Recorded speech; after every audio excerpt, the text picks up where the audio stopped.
Bonjour et bienvenue à toi dans cette nouvelle vidéo. Je voulais prendre le temps de te parler aujourd'hui, notamment parce que déjà c'est la rentrée et aussi parce que je sais que vous êtes encore nombreux à ne pas avoir trouvé de master pour l'année prochaine. À travers notamment sur Instagram, je reçois énormément de messages et de demandes un peu à l'aide pour finalement avoir des solutions pour trouver un master, notamment pour cette année. Et j'ai eu la joie d'accompagner quelques étudiants et les issues étaient très positives puisque 3 étudiants ont trouvé finalement un master, pas grâce à moi, hein, mais avec mes conseils en tout cas, avec ma motivation et grâce à eux bien évidemment, parce que c'est eux quand même qui ont envoyé les mails, etc. Mais c'est vrai que j'avais beaucoup échangé avec eux et je les avais surtout motivés. Donc je me disais que peut-être qu'une vidéo un petit peu plus générale qui s'adresserait en fait à tout le monde pourrait être aussi bien, parce que j'imagine qu'il n'y a pas que 3 étudiants qui n'ont pas de master pour la rentrée. Pour rappel, moi j'avais pas de master, j'ai pas été admise du tout en master, j'ai fait un recours au rectorat, j'ai pas eu de réponse positive pour l'instant, mais j'ai été admise grâce à un recours, c'est pas un recours gracieux, parce que j'ai été admise dans un master dans lequel je n'ai jamais postulé. Un master en droit social. J'avais envoyé un mail au mois de juillet à différents directeurs de master parce que je commençais vraiment à paniquer, j'étais prise nulle part, j'avais fait mon recours au rectorat. Mais bon voilà, en plus il était fermé en vacances, donc j'allais pas avoir de réponse et je commençais vraiment à me dire mais qu'est-ce que je vais faire l'année prochaine? Moi, mon objectif personnel c'était de passer le CRFPA en 2022, donc pour ça il fallait que j'ai un master. Donc bien sûr je réfléchissais à différentes issues. J'avais aussi choisi d'envoyer pas mal de mails à beaucoup de directeurs de master. Donc j'ai eu des réponses négatives, des réponses pas forcément très gentilles et bienveillantes. Donc ce que je trouve un petit peu dommage parce qu'on peut répondre à des étudiants, on peut répondre tout simplement sans forcément que ce soit des étudiants, mais on peut répondre juste gentiment que ça va pas être possible. Mais j'ai eu des réponses gentilles, bienveillantes. J'attends pas qu'on me caresse dans le sens du poil, c'est pas du tout ça, mais juste gentiment, parce que moi j'envoyais un mail plutôt gentil, poli. Et j'ai eu des réponses gentilles et notamment une directrice de master qui m'a répondu avec beaucoup de bienveillance, et qui m'a dit ok, je prends votre candidature, mais je vous recontacte que si il y a des personnes qui se désistent. Donc ça c'était au mois de juillet. Et elle m'a dit mais recontactez-moi fin août, puis on verra ensemble s'il y a eu des désistements. Donc c'est ce que j'ai fait il y a 10 jours maintenant. Je l'ai relancé, je lui ai renvoyé un mail et puis voilà, j'ai remis un petit coup de paquet, j'ai dit que j'étais vraiment motivée, ce qui est vraiment le cas, que j'avais vraiment envie d'avoir un master, que là c'était un master en droit social, que ça correspondait pas 100% à ce que je voulais, puisque je voulais un master en droit des affaires, mais mon projet c'est de travailler dans le domaine de la RSE. Donc ça marchait très bien aussi, et puis c'était un master à Lyon, parce que comme vous le savez, je suis mariée et que j'avais besoin de rester sur Lyon, mais vous êtes certainement, et peut-être aussi dans le même cas, que vous soyez même boursier, que ce soit compliqué pour vous de déménager ou je ne sais quoi. Moi, personnellement, j'avais vraiment une attache sur Lyon. Donc du coup, j'ai relancé fin août, et j'ai eu une réponse rapidement, et elle m'a dit, j'ai pas eu de désistement. Pour autant, je vous prends. Elle m'a dit, mais bon, faut quand même que vous me fassiez... faut faire ses preuves. Donc, elle m'accepte, mais elle attend quand même que ça marche bien pour moi.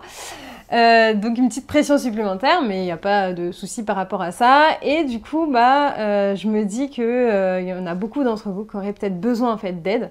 Donc voilà les conseils que je pourrais vous donner si vous avez besoin en fait d'être sélectionné en master. Déjà, il faut vous poser la question de savoir qu'est-ce que vous voulez faire. Si vous voulez passer le CRFPA l'année prochaine, il vous faut un master. Donc là, c'est pas négociable. Ou alors, vous ne savez pas ce que vous voulez vraiment faire l'année prochaine, vous n'avez pas forcément envie de passer le CRFPA, vous avez besoin d'un master, mais vous pouvez encore attendre 1 an, auquel cas, j'aurai d'autres solutions pour vous.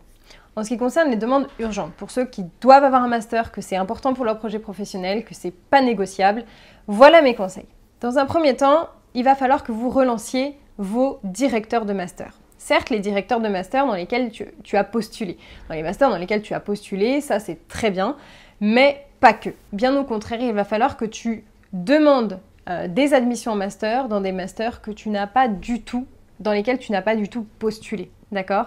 C'est-à-dire, si tu as, comme moi, tu voulais absolument le droit des affaires, eh bien, tu vas devoir envoyer des demandes d'admission dans des masters qui ne sont pas en droit des affaires. Droit social, droit de la famille, droit pénal, droit fiscal, droit des personnes vulnérables, droit de l'environnement, mais également master en droit public. sache que maintenant, pour passer le CRFPA, le master, ça devient un ticket d'entrée. D'accord? Peu importe que tu aies fait un master en droit privé ou en droit public, tu pourras de toute manière passer le CRFPA. Donc si ton objectif c'est d'avoir le barreau, eh bien, sacrifie une petite année où tu vas être dans une spécialité qui n'est pas forcément ta spécialité de cœur, mais ça, on s'en fiche, puisque de toute manière, le jour où tu as le CRFPA, tu choisiras bien la spécialité que tu veux. D'accord? Donc par rapport à ça, le master, ce qui est bien dommage, mais c'est la sélection qui veut ça, le master, ça va devenir un ticket d'entrée. Donc le master va certainement perdre de la valeur puisqu'il va englober des personnes qui ne sont pas forcément très motivées mais qui doivent avoir un master, ce qui est normal. Mais pourtant, c'est le système qui le veut. Donc certes, c'est dommage, mais toi, par contre, il va falloir que tu profites et que tu détournes le système. Pour ce faire, tu dois envoyer plein de candidatures, des mails concis qui vont à l'essentiel, d'accord?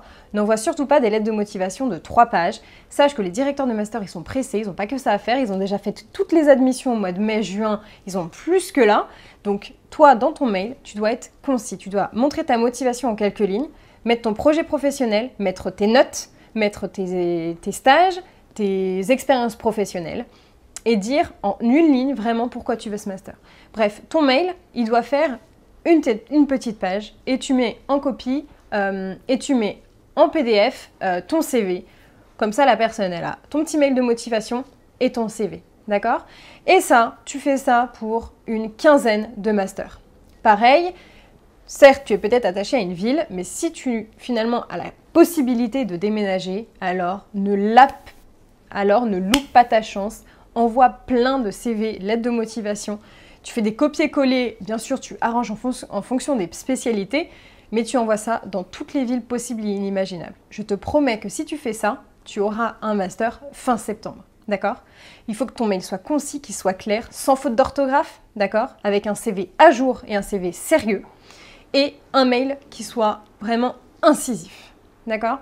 Tu dois faire ça pour 10, 15 masters. Et tu relances toutes les semaines à peu près. Tu fais à nouveau des demandes de master dans d'autres masters jusqu'à ce que tu aies une réponse. Donc ça, c'est vraiment la méthode par le culot.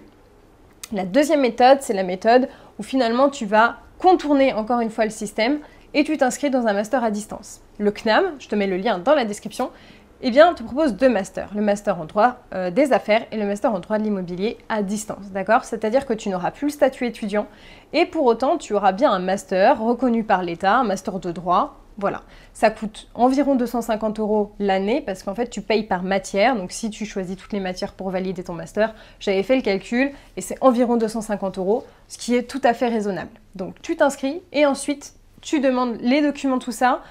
Et tu peux t'inscrire en master et avoir un master pour passer le CRFPA l'année prochaine.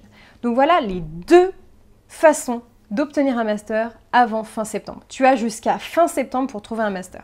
Il ne faut pas paniquer, les TD ne commencent pas avant la première semaine d'octobre. Donc ce n'est pas parce que tu n'as pas de master aujourd'hui que dans 30 jours, tu n'en auras pas. D'accord? Tu as 1 mois pour trouver un master. Et si tu suis mes conseils, je te promets que ça peut marcher. Ça a marché pour moi, ça a marché pour d'autres étudiants que j'ai accompagnés.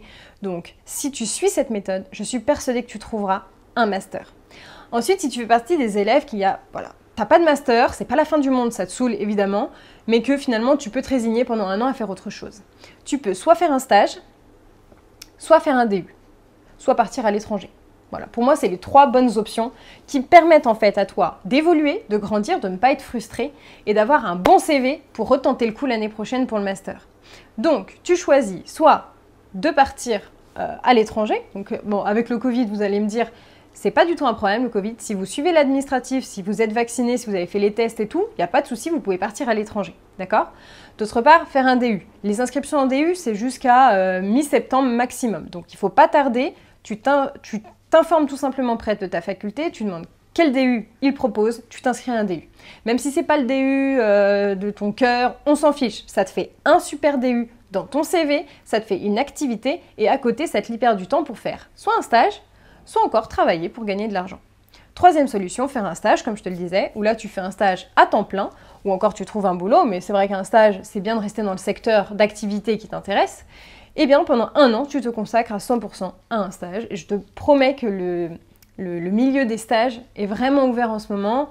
Ils recrutent pas mal dans les tribunaux, dans les greffes, dans les cabinets, dans les offices.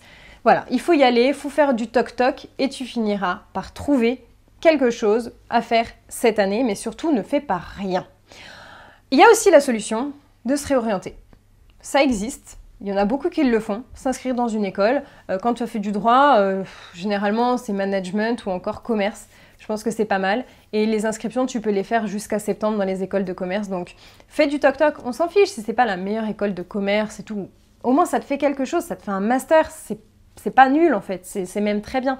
Donc ne te laisse pas tomber toi-même. Suis mes conseils et je suis persuadée que ça va marcher. En tout cas, si tu as besoin d'aide un peu plus personnalisée, tu peux m'envoyer un message sur Instagram. Moi, je réponds à tout le monde et mon but, c'est de vous aider à tous à trouver un master pour septembre et réussir votre année. En tout cas, n'hésite pas à tout simplement liker cette vidéo si elle t'a plu, me laisser un petit commentaire et puis surtout t'abonner. À bientôt!